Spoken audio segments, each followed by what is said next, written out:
cooked up some really good conversation for the man. You know what I like about Marc Farzetta? By the way, he starts our broadcast morning off each and every single day here on JAKIB Sports. And I'm going to make this comment to him before I bring him up. And I want him to hear this as I set it up for him. I'm going to do it again. The Philadelphia Eagles PR department has had a brutal offseason. And here's why. So you don't prep your $50 million quarterback on a hot topic question that's going to be, hey, what's your relationship with Nick? What's Nick's role? And your $50 million quarterback, who Jalen Hurts, probably just answered it because it's a nothing burger. I don't know. You know, I'm working with Kellen now. And now me, a meathead like me, is going to go, so he doesn't know the role for this coach. What guy in that kind of relationship is that? And then you know what you get the PR department guys doing? And I want Marc to hear this. So yesterday I talked to my friends over at the Rich Eisen show. So Bob Lang calls up the Rich Eisen show to get Lane Johnson on so that they can have Lane be a mouthpiece to kind of clean up some of the off-season shit that's been said. That's not genuine. Marc's been in this business a long time, and he gets it. Let's bring him up here. How about that nugget for you, Marc? You didn't that didn't pass your smell test either there, friend? That little answer from Jalen Hurts a couple weeks ago? You know what, too? What made it crazy was he paused and went, hey, man, I don't know what his role is, and I don't know. You know, you'll have to ask him. And I went like this. Oh, that's interesting to know that the coach doesn't have a role in the number one player's eyes. Yeah. But Marc, I'll get to his part of it. But how are you not preparing him for a hot topic question like that to have a response that he goes, hey, Nick's great.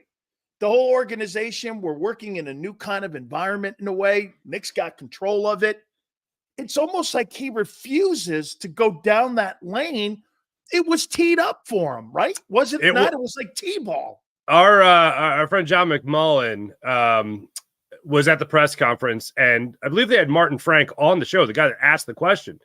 And the question, as you're paraphrasing it, is a tougher question than the question that was actually answered, or the question that was actually asked. The question was more along the lines of, hey, say something nice about Nick Sirianni. A lot of these people are crapping on Nick Sirianni. Say something nice about Nick Sirianni. And Jalen Hurts was, Now, here's the thing. I think this actually speaks to, like, let's put it this way. Sometimes if you're a boss, you would like an employee not necessarily to lie, but maybe improve the truth a little bit. Yeah, just sprinkle a little sugar on top of that, all right? Yeah. And Jalen Hurts was like, he honestly reminded me of A.J. Brown a little bit for this reason. A.J. Brown, before A.J. Brown addressed the media and like broke his 2.5-week silence, whatever it was, I was like, he's probably got nothing nice to say and doesn't want to compound the problem. Then you had A.J. Brown address the media, and sure enough, he said, I don't have anything nice to say, so I'm not going to say anything. So that was good. That was all good as my camera goes off for some stupid reason. I'm sorry. The Eagles cut me. The Eagles cut me. Bob's doing his job. Thank you. Yeah, go ahead, man. Exactly. So the Eagles had this issue where they had a quarterback that didn't have anything nice to say about his head coach, but he also didn't want to lie. Because, yes, you're exactly right. He's been dealing with Kellen Moore, both admittedly by the head coach himself, Nick Sirianni, saying Kellen's in charge. Kellen has a tough decision to make. Like, all these things, it really is amazing to think about the step back and relinquishing of power step by step by Nick Sirianni since he took over as the head coach. So the question that was asked by Martin Frank, to go back to it, was the adaptability. What does it say about the adaptability of Nick Sirianni? Look, I can't put words in Jalen Hurts' mouth, but what I imagine, my own opinion, is that what ran through his mind is, adaptability. They just took away power. You're adapting to less responsibility. Yeah, you and I had talked about this briefly before. There has never been someone like Howie Roseman was put in the broom closet. All right. There has never been anyone closer to the broom closet than Nick Sirianni right now, where he's not fired. He's still the head coach, but no one really understands what he does. When Jalen Hurts was pushed on this easy question, this softball, hey, say something nice about your coach question, he reverted to, I like his message. He's got a good message. He does a good job of giving the message. Oh, so he's a talker. Okay, cool. He's a talker. What about a tactician? What about a strategist? What about that? No. He's got a good message. Okay, thank you. Glad he's the head coach of this football team with his great message. How about this one, Mark? Do you think he pulled a Doug on them and went, no? Even though they told him and prepped him for it, and he went like this, no, I'm not going to go down that route, and I'm not going to say things that I don't feel. If you're the Eagles and you have Jalen Hurts, like you're not prepping them for saying something nice about Nick. I would think, like you shouldn't. Oh, so you think they assumed he would take the lob? What? And yeah. He did? Okay. Yeah, but to your point, I could envision the Eagles at least having a conversation with Jalen Hurts before his last two press conferences. Like, look, Nick got a tough question. What is his role with the team? What is his responsibility? It's been paraphrased to the famous quote of, what does it say you do here? You know, so if you have an opportunity to say something nice about Nick or put Nick in a good light, put Nick in a good light. That would be what I imagine to be the most exaggerated part they'd go, as much as they would distill the point. But as far as teeing them up for that question necessarily, I don't know if they'd go that far with it. But again, it's something that would be overlooked, might be even too strong a term. You just have to say something nice about the guy. This isn't, hey, who do you like more, A.J. Brown or Devontae Smith? This isn't like a real question that you have to kind of finesse and finagle. You just have to say something nice about the guy that's still the head coach of your football team. I even put it to this. This ran through my brain because we've had some time to dissect this. Is this out of loyalty to Brian Johnson? It's like, hold on a second. You want me to say something nice about the guy that is still here, but the guy that I knew could have done a better job? Had he been given full reign, like Kellen Moore was given full reign, Brian Johnson could have done a lot better without Nick Sirianni's mesh points of the offense, without his tidbits to stir in the pot and all that. So I wonder if that was out of loyalty more so to Brian Johnson than out of a desire to talk all that ish on Nick Sirianni. That's another thing. That's where my mind started to drift in, I guess, week 3, being removed from this situation. Okay, I'm going to play a little charades here with you. Who am I? Whoa! You're a Sicilian Bruce Lee, which I never thought I'd say that. The Samurai Reddick. Hey, man. Hey, I got to tell you, man. Oh, okay.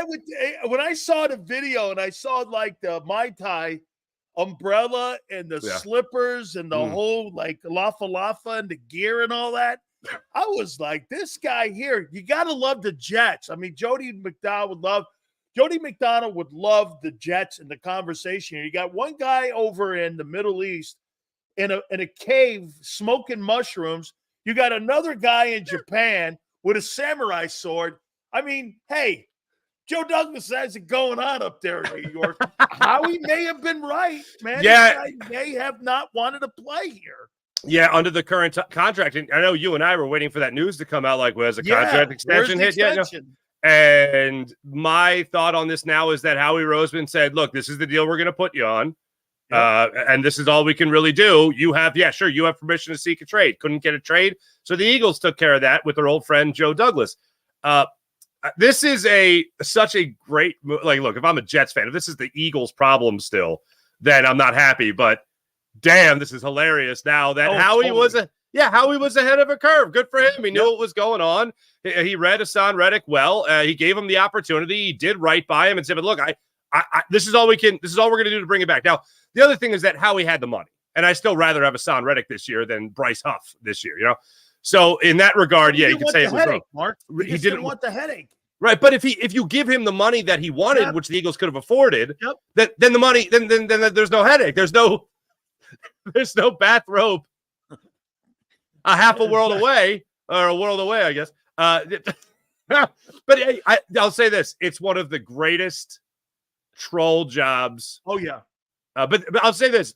I think this troll job is more intentional than Andrew Bynum with the Sixers flamingo dancing in the offseason when he couldn't play because of a bum knee. Like, it's that close. Like, Andrew Bynum, I think, was just being Bynum. I think Haason Reddick did this in the back of his head to be like, this is really messing with people. So I did enjoy that. And as a Temple guy, I want them slippers too, man. Those look nice. I was waiting for like a battle of Rodzilla versus Haason. I mean, I was ready. I was ready for Rodzilla. So yeah. Hey, Les Bowman was on this morning with guys from Birds 365, and he said something, Mark, that I never thought, and I never even plugged it in, but he may have been onto something. So look, first enough, and I'll set it up by asking you this: did Jalen Hurts make his teammates on offense better last year? Do you think? All got contract extensions. Yeah, I think one of the things that he does, I mean, one of the way he can buy time, like, look, if you're talking about 1, 2, 3 drop out, you know what I mean? Then a lot of times, no. And a lot of the big stats came from his ability to buy time and then find the open receiver. I think he does make the entire offense better, with the exception of the most glaring and obvious thing, which is the turnovers. That is something that has to go by the wayside this year. That will, and I know that we've talked about this before when it comes to Kellen Moore's offense and how it can be running up the score and a high-flying offense and all that stuff. So you might be prone to even more turnovers, but still at the same time, more points. That has to go away this year. You can't have the same type of mental errors and lack of ball security. He went with that, but you're right. You're dead on with that with the turnovers. But where he went, Les, he said this. Well, how do you know he doesn't like, and how do you know he didn't like the 23 offense? I mean, isn't it so that, well, Shane Steichen's the only guy that's had a year and a half working with Hurts that he's had as an offensive coordinator. The 9-8 season, they took off, they did some good things. The following year was even better. Mark, how do we know Jalen, who was not speaking out this offseason here, and he did make some comments. Here we go again.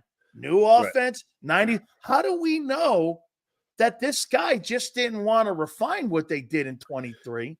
You got a better running back, you're thinking, upgraded there. Okay, fair enough. But to Jalen's point about continuity, that's what Brady talks about, is continuity in offense.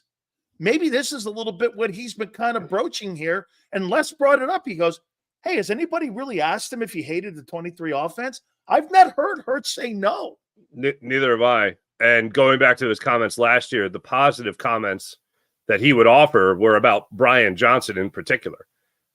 Again, his boy, his guy that he knew for a very long time. And the impression I continue to get is more along the lines of Hurts feels as if Brian Johnson was handcuffed when it came to not necessarily play calling, because it's all come out that Brian Johnson was a play caller, but if he's calling plays from somebody's crappy scheme, then what good is it? Like, if you hand me a dull knife, like, thanks for the knife, but it's not cutting anything. You know what I'm saying? So that could be the way that the Eagles quarterback is looking at this. Jalen Hurts is looking at this right now. The other thing that could be going on here is Shane Steichen was here, obviously, with Nick Sirianni when he first got here. Brian Johnson, quarterback's coach, all that. So that big camaraderie. Kellen Moore is an outside agent. Yeah. So Kellen Moore could be coming in here and being like, hey, that bubble screen that you love checking down to so much there, Jalen Hurts, that's done. Like, that's no longer. I know that's your comfort zone. I know you like that. I know that's your bread and butter, but that plays crap. Like, all the fans are right. Like, Kellen Moore could have come in and said something to that effect, maybe a little bit more politically savvy than what I just laid out. But that's something that we can't forget, that Nick Sirianni, Shane Steichen, those two said publicly, when you see those bubble screens, that's a lot of times that's Jalen checking out. And it wasn't in the vein of throwing them under the bus. That was in the vein of kind of explaining how the offense is run. Like, Jalen Hurts has power at the line of scrimmage. He could change things at the line of scrimmage. Donovan McNabb, when he was here in Philadelphia, had next to no power at the line of scrimmage like that. In the Andy Reid years, nobody really had any kind of power, really. So that's something that we have to get used to here in Philadelphia. Chip Kelly obviously had all the power in the world when he was here in Philadelphia. Not to bring up that horrible memory, but yeah, to help explain the point. So when it comes to a new offensive coordinator coming in here from an outside party, like and a guy who's got 5 years calling plays in the NFL, he could be saying to Jalen Hurts, "Oh, hey, those things that you really like doing, they're not that efficient. I can make you better." And I know a lot of times when somebody steps into a new zone that they're not necessarily comforted in yet, they can have some problems adapting to that. So I hope that this mini camp went well. I hope that this training camp period goes well. And then when they kick off in Brazil, I hope everybody's simpatico when it comes to how this offense is going to be run. That's right. We're 27 days away here from the start of training camp. By the way, 2 more questions here for you. So with all that being said, Marc, last year, 2 brand new coordinators took an entire 17-game season, which they never meshed on. It was up and down. It was like a seesaw in many ways. It went high, then it went low. It went high, then it just hit. That's kind of what the offense and defense did last year. Why are we under the notion that this year, with new coordinators, are the expectations of this team too high right now for expecting your football team just because you're paying gigantic money? We see this on super teams all the time. That doesn't necessarily translate into Super Bowls. I mean, continuity. That's the one thing Kansas City has. You take the quarterback away, which is a huge thing. But what do you have? You have Spags and Andy. Spags and Andy. And you've had that for the last 5 years. San Francisco's got 2 new coordinators in 3 years. Okay, they went from Robert Saleh, now they went to Steve Wilkes, and now they got a new guy. There's 3 guys actually in there. That's not continuity. So why are we looking at this right now, Marc, going, hey, we're going to get to the NFC title game and we're a Super Bowl team? How are you saying that when you know that the instability at those coaching positions played a factor last year that won't this year because they're experienced? Yeah, sometimes people just get the right tools and they know what the hell to do with them. I mean, that's the thing. You can talk about continuity, but if you're continuously doing the wrong thing, it ain't going to get any better. I mean, that's the old Einstein definition of insanity. So the Eagles went out there and they got a wealth of experience, especially on the defensive side of the ball, when it came to the defense with Vic Fangio and 20 years under his belt. And then you have 5 years with Kellen Moore coming in here. So this isn't I hate to use the term like plug and play type of thing, but you purposely pushed one guy aside last year in Sean Desai, who only had 1 year of experience under his belt. And what was it, a total of 13 games with the Eagles as the play calling defensive, 12 games as the play calling defensive coordinator, and then went to Matt Patricia, who had a wealth of experience in the Bill Belichick scheme of things, and he didn't do any better. So for me, this is the Eagles going into the old experience bag and saying, bring that experience here. And we expect an expedited process, not Jalen Hurts hasn't had more than 2 years in the same offense, but whenever he has that second year, he really gets it done. No. There's no excuse. We've talked about there are no excuses. I don't want to hear about, here you go. I'll give you one thing that I kind of expect to see, and yes, it is going to affect the team. It's not the coordinators, because I think Kellen Moore knows what he's doing. I think Vic Fangio knows what he's doing. I think the personnel they have is going to be good enough to have a lot of success out of the gate. The one thing that I'm really going to be focused on, that I know some people are going to be using, not necessarily just as an excuse, but a legit explanation for why things could crumble at certain times throughout games, why you could have some bad parts. You might know what it is already. It's Cam Jurgens and it's Jalen Hurts. And I have a boatload of confidence in Cam Jurgens as a talented I think center. He's going to be an all-pro. This year? I think he's going to be a Pro Bowler. Okay. I can see it happening. From a physical standpoint, I could see him not in the same degree or expertise of Jason Kelce. So let's push that aside. Let's just acknowledge that for the people that want to jump on that. I'm not saying that. I'm saying in the same skill set, I think he can get off the line of scrimmage. He can make blocks downfield. He could do stuff like that. But when it comes to the communication that is so necessary between a center and a quarterback, that's where there's going to be some of those growing pains. That will be the roughest part that I want to see smoothed out through training camp and the early goings of the regular season. That's the only thing I'm looking at that goes, that's where I could see there being a problem. That's a problem I'm expecting. I'm not expecting I'm expecting Kellen Moore and this offense and Jalen Hurts hit the ground running. I'm expecting Vic Fangio and this defense hit the ground running. I don't want any growing pains there. But when it comes to the more one-on-one stuff, player to player, center to quarterback, and even whoever the right guard is going to be, most likely Tyler Steen, everybody being on the same page in those three players right there. That's what I'm going to be looking for and looking at the most when the season gets underway. Final question for you. I've had a debate with Xander on this and a bunch of other people, but on June 27th, there's one thing that I know that the Philadelphia Eagles, and I'm predicting that will happen, and I believe it will happen because it's who you are. The Philadelphia Eagles will have a brand new offensive coordinator next year, this time, June 27th. Because if he wins, he's going to get a head coaching job somewhere, an opportunity, because he would have saved and turned around Jalen Hurts, and he's going to be a hot commodity out there in the open market. If they fail, he's going to be fired because that's what the Eagles do. They showed us. How high of a probability do you believe that to be that this time next year, come win or lose, you're going to have a new coordinator? He's had 4 already. I have a plot twist for you. Okay. What if they have a different coordinator but the same play caller? What if they have a disappointing year, but the offense did pretty damn well? And, you don't really like this Nick Sirianni guy, being the head coach anymore. Maybe you can have a guy in Kellen Moore be the head coach and play caller with an offensive coordinator. That means they fired Doug Peterson and they knew they were wrong.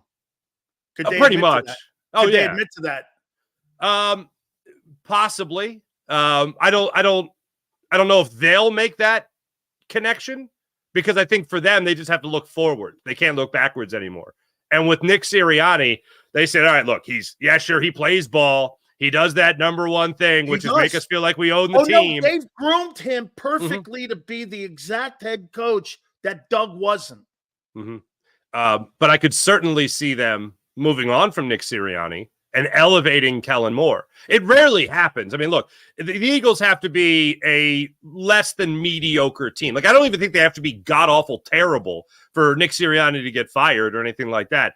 But it is very rare, and this has been a huge sticking point for me when you talk about this vicious cycle of the Eagles being in a situation with their head coach or coordinator where all of a sudden they're just rotating guys in and you never have that stability that you mentioned with Jalen Hurts. But if they go through the season and they're a subpar team, they're not even looking like they're a for sure fire playoff team even, I could see Nick Sirianni getting fired in that motion and Kellen Moore being named the interim head coach, then later the head coach, similar to what we saw with the Raiders and Antonio Pierce. Not that I'm looking at the Eagles like I want them to be run like the Raiders by any means, but it's just a situation that you can look at that could parallel itself in Philadelphia.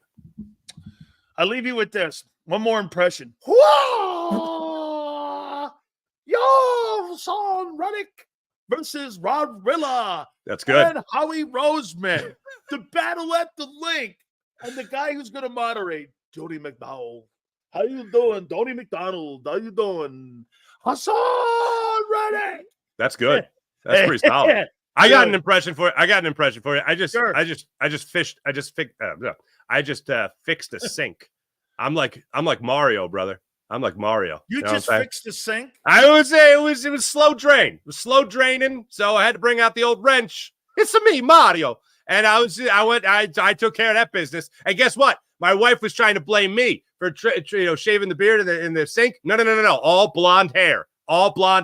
Hey, like that. I'm very offended by this stereotype that Italians know what to do with a wrench.